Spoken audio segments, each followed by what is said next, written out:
പെഹൽഗാം ആക്രമണത്തിന് തിരിച്ചടി നൽകാൻ ഇന്ത്യൻ സൈന്യത്തിന് പൂർണ്ണ അധികാരം നൽകിയിരിക്കുകയാണ് നമ്മുടെ പ്രധാനമന്ത്രി നരേന്ദ്രമോദി.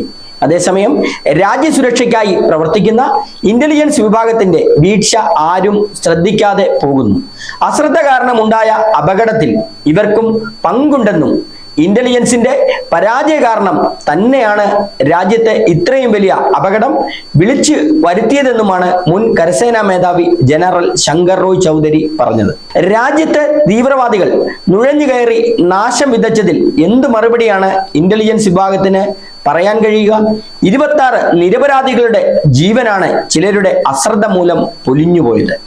പ്രതിരോധ നടപടികൾക്ക് പകരം നയതന്ത്ര നടപടികൾ സ്വീകരിക്കുന്ന ഭരണകൂടം രാജ്യത്തിലെ രഹസ്യാന്വേഷണ വിഭാഗത്തിലെ ഉദ്യോഗസ്ഥൻ എന്തു ചെയ്തു എന്ന് അന്വേഷിക്കണം. കാശ്മീരിലെ പെഹൽഗാമിലെത്തിയ 26 വിനോദ സഞ്ചാരികൾക്ക് മേലെ തീവ്രവാദികൾ നിറയൊഴിച്ചപ്പോൾ അവിടെ രാജ്യത്തിന്റെ വിശ്വാസ്യതയാണ് ചോദ്യം ചെയ്യപ്പെട്ടത്. ഭരണപക്ഷത്തിന്റെ വീഴ്ച കുറ്റപ്പെടുത്തിക്കൊണ്ട് പ്രതിപക്ഷം രംഗത്തെത്തിയിട്ടുണ്ട്. പരസ്പരം പഴിചാരി നിൽക്കാതെ തകർന്ന് തരിപ്പണമായ കുടുംബങ്ങൾക്ക് നീതി നടപ്പിലാക്കി നൽകുകയാണ് നിയമ സംവിധാനം ഇനിയും ചെയ്യേണ്ടത്.